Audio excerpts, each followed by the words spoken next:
Welcome Strategy Battle Gamers to another GBHL YouTube video. Here with your host GBHL Tom. And GBHL Damian. And welcome back to the Fall of the Necromancer week. We hope you've been enjoying it so far.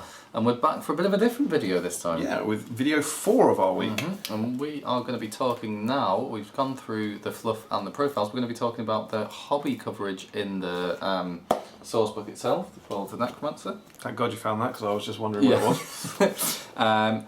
And then, because that's not the longest thing in the world, we are also going to talk about the coverage that this Sourcebook received in the White Dwarf magazines. So it's probably going to have a slight kind of historical context, this one, because I know a lot of you won't be familiar with how White Dwarf used to be. If you've been playing a year, 2 years, 5 years even, you might not have a real understanding of what White Dwarf used to be as a magazine, essentially. Which, a clue is that it was amazing. Yeah, so it's a kind of sentimental journey for us a bit, and it's certainly some of the stuff you'll see is certainly the kind of content and mentality we try to put into SBG. Yeah. So the hobby stuff first, then.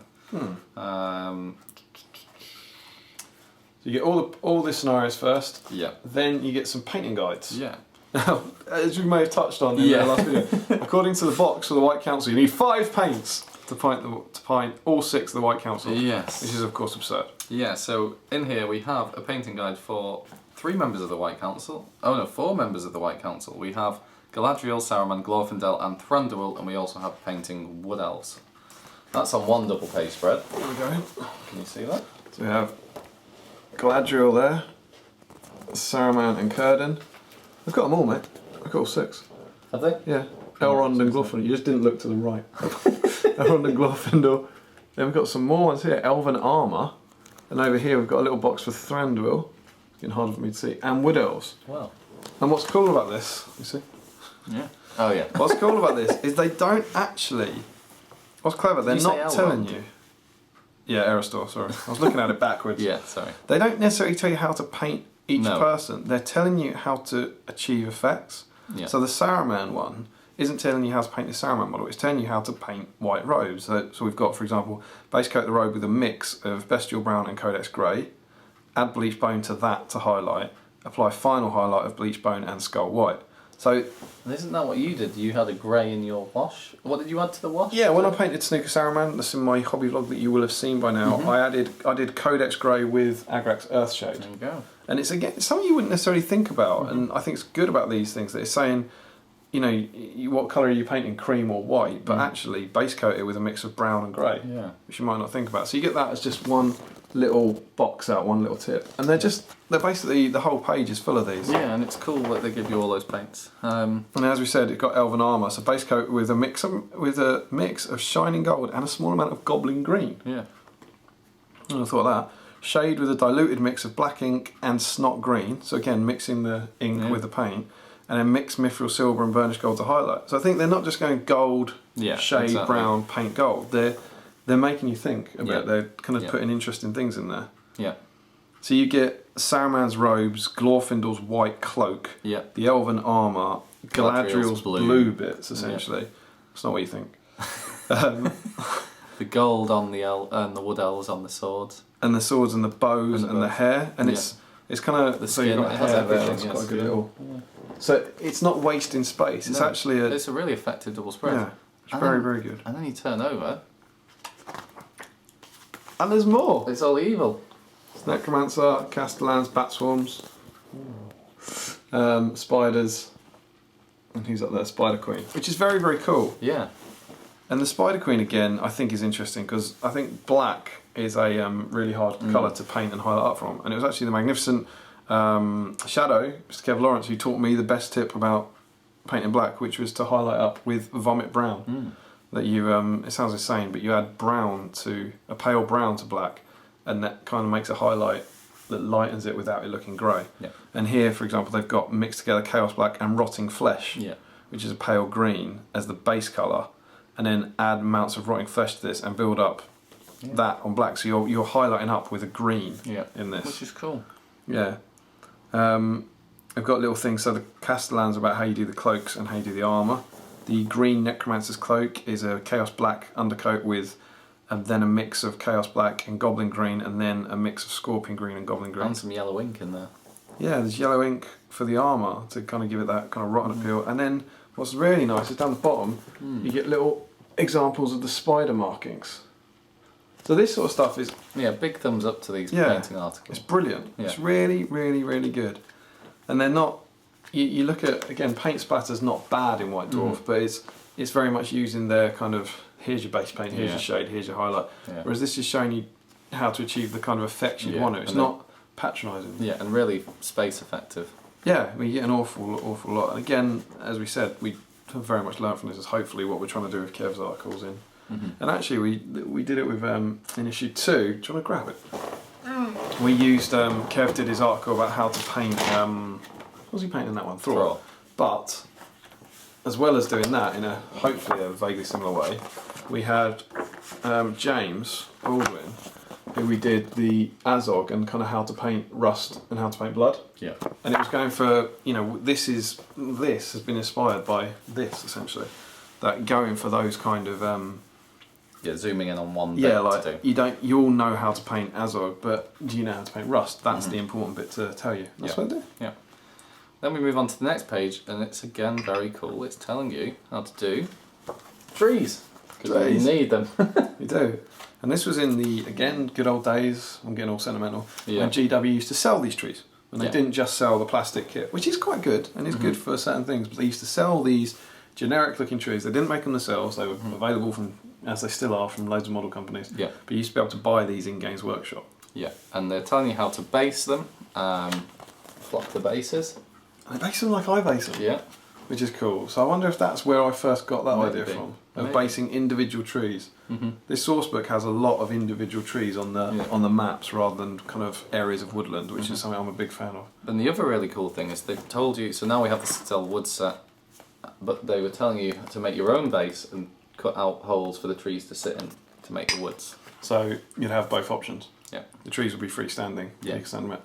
And also these are Mirkwood trees. And this again is something I love about GW at this time, that now, if they were supporting it, you'd have your tree set and they would release a tree set of rotten trees that would probably cost a bit more, and that would be how you'd buy them. Yeah. And how did Games Workshop in circa 2006 tell you to make Mirkwood trees? Put some cotton wool on and it looks like webs. And?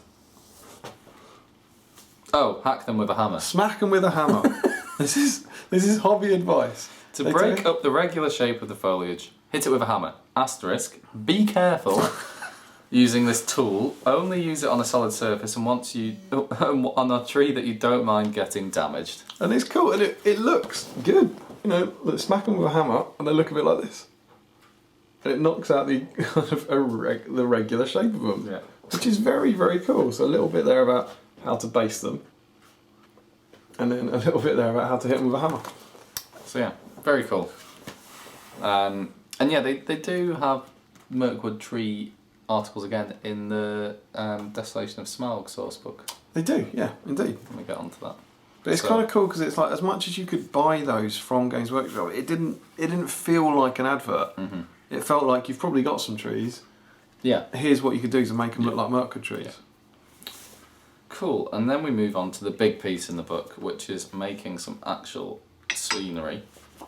And what you get is details on how to make the lair of the Spider Queen, we talked about that in the scenario, and the Tower of Dol Guldur.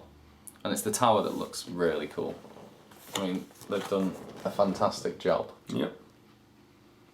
And this Coming is up with good a old-fashioned aesthetic. Games Workshop terrain making. It is. Tools you need are a pencil, metal ruler, modelling knife, PVA glue, filler, large flat dry brush. Note here that none of it says a GW pencil, a GW metal ruler, a GW modelling knife, a GW PVA glue. Materials 5mm foam board, thin card, balsa wood, brass rod, basing material, textured paint, green flock, brown flock, paint, and they name 6 paints. And what's interesting is the only thing available in Games Workshop would have been the flock and the PVA glue. Yeah. This article is encouraging you to be creative and to make things, not to go to their shop and buy them. Which we love. And I have to admit, there's a lot of things that I think went wrong with the company over the last 10 years, but losing the terrain articles was probably the biggest. The reason I've got scenery that I've made myself is because of White Dwarf. Yeah. And like going through it and seeing these things and building them out of things like foam board. Yeah. Now, in here, what you get in terms of a template is the template for those bits at the top of the fort. Go in a bit. There you go. So you can use that, So that's the trace right them shape. onto the balsa wood. But it's obviously too small. Oh no, it's not too small. That is the right size. That's at the right size. Because what they sometimes used to do is give you the profiles. Yeah, and you had to blow it and up. tell you what percentage to blow it up on a photocopier, which is cool. Yeah. And the idea is you then glue that onto a piece of foam board, and you cut it out. Yeah. The foam board, again, for people who don't know, you can go and get it. The easiest place to get it these days probably is something like Hobbycraft. You can buy in huge sheets, and it's a piece of kind of, I think it's polystyrene. Yeah. But it's in between two bits of paper, and you can slice it with a knife, and it makes great building materials. And what you then get is basically a whole load of step-by-steps about how to build this out of a product that you did not buy in Games Workshop. Yes. And you've got to understand that difference in mentality. But the idea is here, not come and buy stuff from us. It's like you've bought our book, now go and be creative and have fun with it. Yeah, which is awesome. And so there are essentially, it depends how you count it, but if we just start the scenery, 2, 4, 6, 8, there's 8 pages of this profile that aren't trying to sell you anything, that aren't to do with anything. They're just there to make you better at your hobby. Yeah. There's also a cool little thing about making some dog order barricades, which, you know, is very simple. It's just gluing rocks to a strip of polystyrene, but it's, you know, it's inspirational, isn't it? Yeah. And then you have a lovely little 3-step guide on how to paint stone, how to paint wood, and how to base your scenery. Before you get exactly the same kind of step-by-step articles for the other one, the Tower of Dog Order and the Shelob's lair. Spider Queen's lair. Is the Spider Queen in it? I don't think the lair of Spider Queen's actually in it. Yeah. Is it? I think so. I think it's... Tower of Dog Order, basing and texturing, making a shell. Because I think the bottom of the lair is the bottom of the tower. Oh, So of course. Oh, it's the same thing, isn't the it? same Yeah, thing, yeah. yeah, got ya. Oh, that's very clever. So you could, in effect, make it once and then put the tower bit on top. Yeah, of course. But they've made 2. And there we go. That Yeah, is that's it the for the book, hobby. The Fall of the Necromancer. It's amazing. Yeah. It's absolutely amazing. Even now, when the profiles are out of date, it's a stunning, stunning piece of work that really, if you've never made your own scene, it will completely inspire you to make your own stuff. Yeah, that It's was very Games cool. Workshop in 2006, It was indeed. which was the year that I started. Was it? Probably because of books like that. I actually started the month after this was released. So, It's a good time. yes. But yeah, so I would heartily recommend that you go and pick up these out-of-date source books. Yeah, if you can get it, get it. And part of the thing that made people so excited about these source books was a little magazine called White Dwarf. Yes. It's now gone weekly. I imagine everyone remembers that until fairly recently it used to be monthly. And we have the issues here that Tom has done. That Tom has pulled out the relevant pieces. Yes. So at the end of White Dwarf 316, which was April 2006, on the back of the issue was this. What's coming next week, which they used to do next month, which is what they used to do. The big Fall of the Necromancer thing. And then next week, the front cover, because it's a Lord of the Rings release, is dedicated to Fall of the Necromancer. Lord of the Rings on the front cover. Yes. Out this month, the Lord of the Rings, Fall of the Necromancer. A little bit of history for you that we got a Hobbit cover when Unexpected Journey launched, when Gandalf, Bilbo and Thorin was on, and Lord of the Rings never made the cover. It sat the Smaug on a weekly. Oh, Smaug was on a weekly, But not wasn't the week he was released, it was after he was and, released. when it was still monthly, the Desolation of Smaug didn't make the front cover. No. Which is a sign of how things change. Yeah. So yeah, this is May 2006, and out comes Fall of the Necromancer. And the editorial in the White Dwarf is all about Lord of the Rings. It's got the White Council there. The 2-page spread is essentially Lord of the Rings. And there's nothing about the other systems there. This is how big Lord of the Rings was at the time. And now they did go through and say this is everything that's been released, but they didn't have a load of selling spiel about it. They used the rest of the magazine to sell it by showing you how cool it was, not by telling you to go and get it because it's cool. So the Sourcebook came out £8. Wood Elves came out, box of 24, £15. The White Council box came out, 6 heroes, £20. Castellans of Dol Guldur, £7 for 3. Giant Bats, £5 for 1. Giant Spiders, £6 for 2. Wood Elf Command Set, £6 for 2. And Spiders have had a relatively small increase. The Spiders done the best out of that. Yeah, They're now 2 for 8.20. Yeah. And that, this is now 60 quid. Yeah. And that's it. So these are the ones that were all released at the start, and as you can imagine, they kind of did it over 2 months for what was released. But yeah, that's cool. You know what's cool as well, comparatively, is that photo you saw at the start of the previous month. You can see everything on, right? Yeah. You can see. Oh, I see what you mean. Yeah. The Necromancer's on there. The Wood Elves are on there. You can see Galadriel, the Castellans, the Spiders. Yeah. So there's an awful lot, you know, now. And the Saruman on the book cover. Yeah, all these models now that you Thranduil. famously, you know, when's the models going to leak? When's it going to leak? And you see them the day before you can pre-order them. Yeah. You know, that's not at all how it used to be. Yeah, that's a month before. Yeah, a month before any of them were released, you could see them all basically. Yeah. So yeah, it goes through what you can buy, but then it comes on to a whole Fall of the Necromancer section, which has its own title page. I don't know. It's hard to show with the light because the light shines off the stuff. Yeah.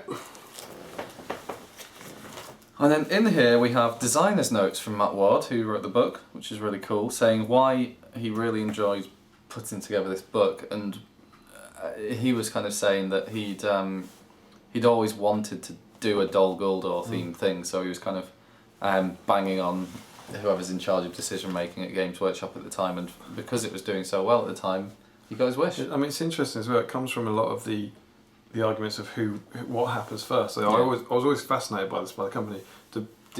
You know, and it has changed over the years. But do people go, we want to sell this, write some rules for it, or does someone go, oh, I've got this idea, and make some models for it? And in this one, it's very, very clear that one guy really, really wanted to create the Dol Guldur stuff, and that's how the project came out. Which is awesome. And it's just cool looking at the double page spreads with the new models. Extra artwork, extra photos that isn't in the source book that has been shot purely for White Dwarf. Yeah. So this is just the double page spread. You've got the White Council there and the Necromancer. Looking cool.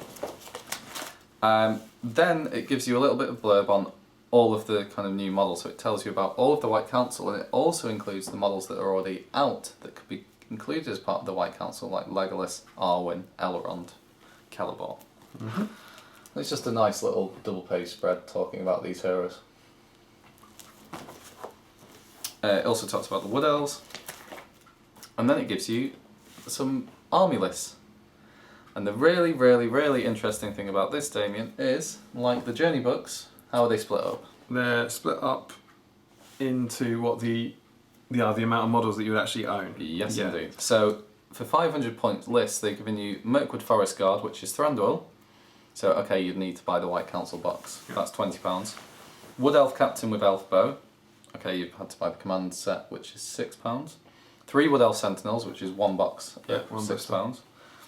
And then 24 Wood Elves with the equipment that they come in the box with, and then a Wood Elf with a banner. So you bought the command set, the White Council set, the Wood Elf box, and the box of Sentinels, which is what you'd probably get, and that's 493 points. But there's no kind of, you need 26 Wood Elves, so you'll have to buy another box of Wood Elves.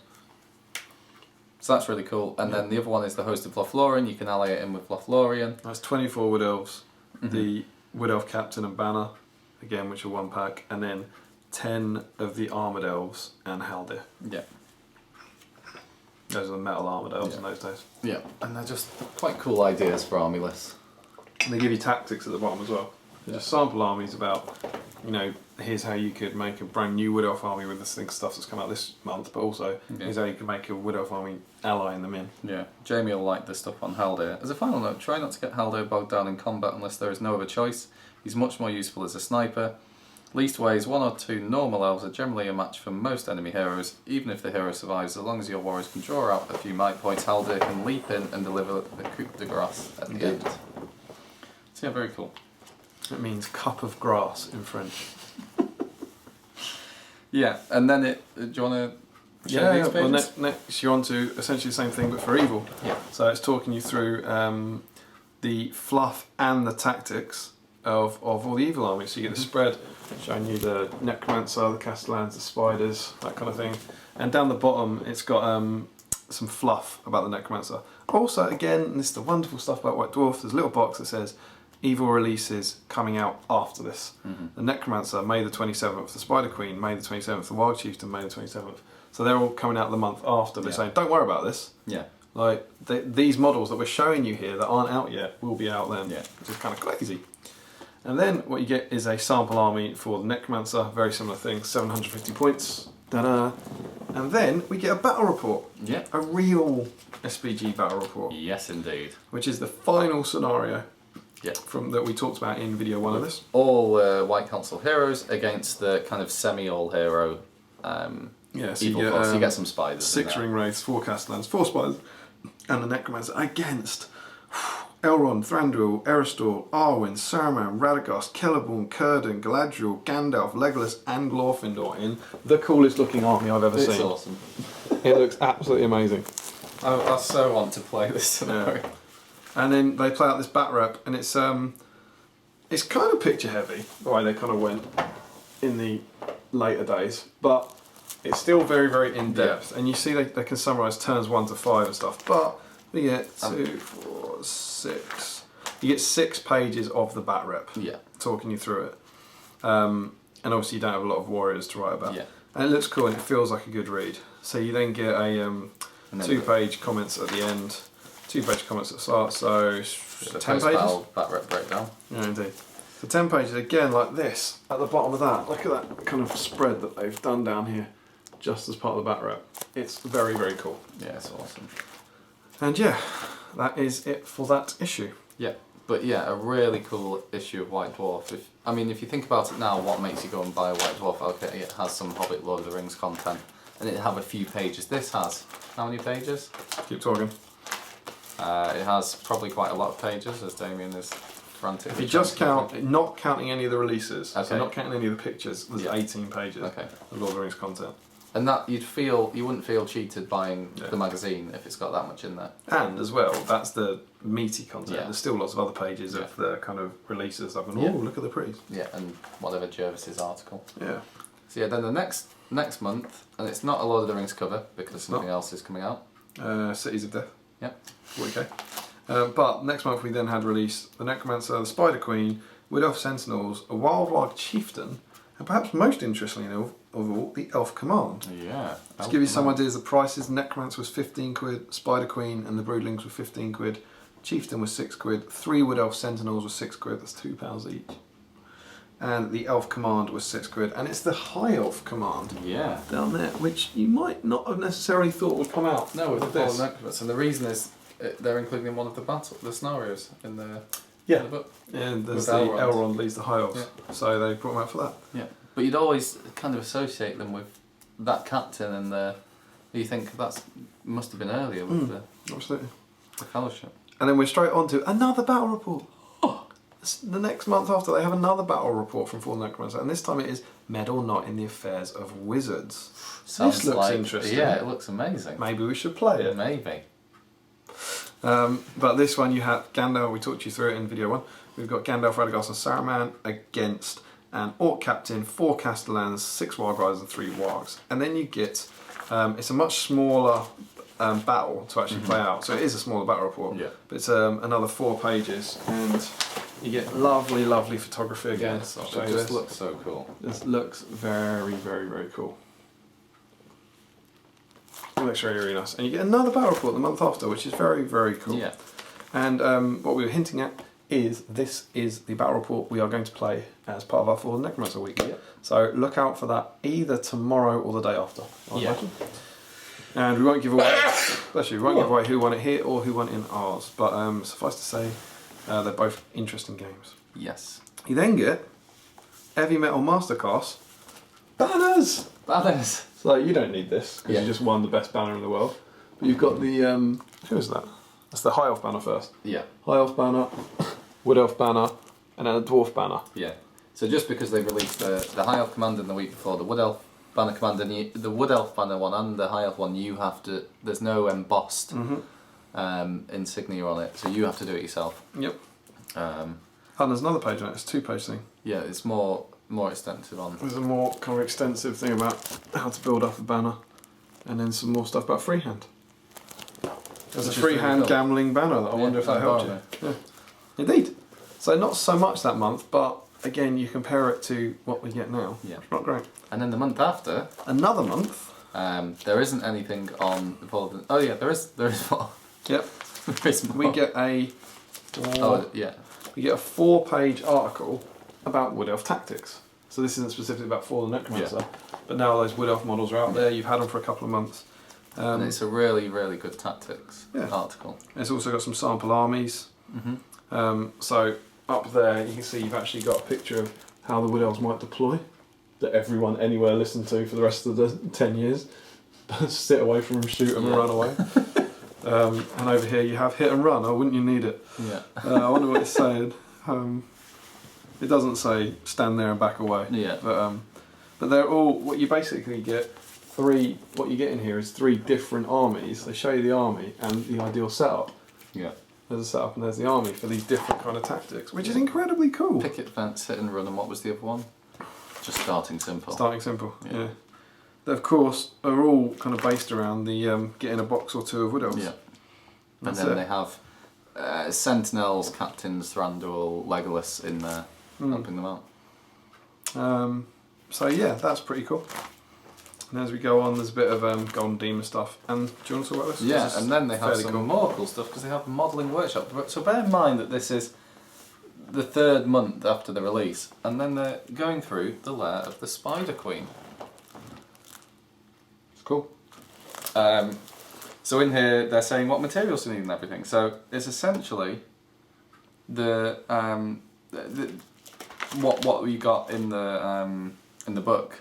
It's making the board for the scenario. Yeah, it's making the board. So you get it's giving you zoom ins of different bits of the board. So there's a tomb in a hillside, which is just you could buy the old ruin set. I don't know if this comes out very well. So here you can see that they built the ruin into the hillside, and that's a new spider's lair. So it's different here to the one in the book. Does it say? Is that 2 foot by 2 foot? That board. Because what I found quite interesting was this is the scenario that we showed you in video 1. That's the suggested table for it there, with kind of scenery you might already have. Whereas this one's saying, okay, now here's a way you can build a custom table for it. Yeah. So it's playing out for the sort. But it's using the look, the rings look at the back size of the terrain to models. get them in. That looks like 22 Yeah. by 2. Yeah. So yeah, it's got this. Suddenly, it's like this. It's again. It's not saying come and buy this from us. It's saying make this. Yeah, I mean, okay, you need the Lord of the Rings terrain pack, but you wouldn't necessarily need to use that to make this That board. was just a little thing that you sell rubble and stuff. Yeah. And then they have a really, really, really cool article on making trees. On one side. And the thing about making trees is you can't buy them from Games Workshop. Yeah. Are you starting to see a theme? Yeah. So it says, this is in the Games Workshop magazine, it says twigs, as in get twigs from outside. There's model railway trees, as in buy it from another company. And then they say Games Workshop trees. So they're giving you the options on all of them. It's not just, here's a Citadel wood, buy it. Which is nice. But then they have an awesome article on spider conversions. So here they have the Spider Queen, but then they have different positions of spiders. So some rearing up, some look a bit odd, scuttling about, but the ones rearing up look really cool. Very good. And we have seen some very cool spider armies in the past. Yeah, and hopefully there's some more cool spider conversions coming. Yeah, I mean there's some really cool ones here. Yeah, I just really like that. That's great. It's really, really good. Again, just so inspirational. Yeah. So kind of, I was like, how do we get people passionate about this? Oh, we show them cool stuff. Yeah. Yeah. And we get more teasers. Yeah. And The lighter way to enjoy chocolate. and then That's a sketch. Does this video need a sketch? God. And then we have advance ordering of this is now Legions of Middle Earth. Legions of Middle Earth coming out after And all that. the stuff that came from that. Which And- obviously is not to be discussed here. Yeah, well, it was the big box sets that you could get stuff for cheaper. I do think it's fascinating that you have three. So what we've essentially had is 3 months of coverage of Fall of the Necromancer. Yeah. 3 months. You compare this to the Battle of Five Armies, which I'm not entirely sure, but I think we got 4 weeks. I think we had an Elf week, a Thorin's Company week, another week, and then Smaug. Yeah. I think there were 4 weeks of coverage this year for The Hobbit. And I know it's smaller, and I know not as many people play it, but it's the chicken and the egg. Yeah. Are less people playing it because... Are they giving it less coverage because less people are playing it, or are less people playing it because they give it less coverage? Yeah. But they got 4 weeks for the year coverage. Right? This gets 3 months for this book, and just as it winds down, you have advance orders for the next big Lord of the Rings release, which is Legions of Middle-earth. And wouldn't you know it, Legions of Middle-earth then went, which was the first, if you don't know, was the first kind of real army list system for Lord of the Rings. Yeah. So, just an amazing time. And it's not rocket science. It's like that's why everyone was playing it, because every single month they were releasing. I was like, there's models on sale, but also try this out, build this, make this, convert this. I absolutely love reading back through these White Dwarfs. Assuming you're watching this, you're probably only interested in Lord of the Rings rather than like Warhammer. But this is how White Dwarf was. I can't even remember now. 2008 maybe. It was this kind of content in it. Yeah. And you can get the White Dwarfs now. Yeah. If you're wanting to get the old White Dwarfs, you can get them from eBay, including postage if you're in the UK, for an average of about £2 per mag. Yeah. That's what you should aim for, because you can buy a few in bulk. You should be able to get them for about £2. But if you're just looking for standalone ones, then you might have to go up to £3-4. Emma's home, and that is the sort of thing that we would advise you to do, because I can't remember the exact number of the issue. I'm gonna take a punt that it's around the 240 mark for what Fellowship coming out. Oh yeah, I'll do a hobby vlog at some point which talks about this stuff. But it's around. Oh my! Emma's coming with McDonald's. I think it's just for her. But it's around. I think it's somewhere in that ilk. But it's around. Yeah. You want to look around November 2001, and then any White Dwarf for the next 10 years essentially. Yeah. Had pretty decent Lord of the Rings content, and we would highly recommend that you go and check them out. And it is a bit of a plug, but it is true that because these people put this much effort into these magazines, that is why this exists. That's why we're doing this. It's that kind of mentality that has made us make this magazine and try and put that in. So that's what if you do enjoy SBG, go and look at the 10 years worth of White Dwarfs that had Lord of the Rings There's content in them. a lot of stuff. And as I said, so you might notice I've got a folder here with some White Dwarfs in. I am looking to do a hobby vlog at some point to do with magazines. Cool. Not models. Look out for that in 2021. Right? Yeah. But yeah, that is our end of our coverage of the Fallen Necromancer. You are going to see 2 more videos. Definitely 1 more video. Yeah. The battle report. Yeah. And there might be another super secret one. We actually don't know yet. But that's the last of our real talky videos for the Fallen Necromancer, and we hope you've enjoyed it, and we heartily recommend that you go and pick up this source book from eBay. It will cost more than the £8 it cost when it was released, but it's well worth it. And if you do get it and you're playing through the campaign, it would be great to hear how you get on. Absolutely. So yeah, we hope you've enjoyed this, and we'll look forward to seeing you in the battle report. Yeah. Until then, don't forget to comment, like, share and subscribe. Support Jamie on Patreon, like us on Facebook and follow us on Twitter. Support your hobby. And happy strategy battle gaming.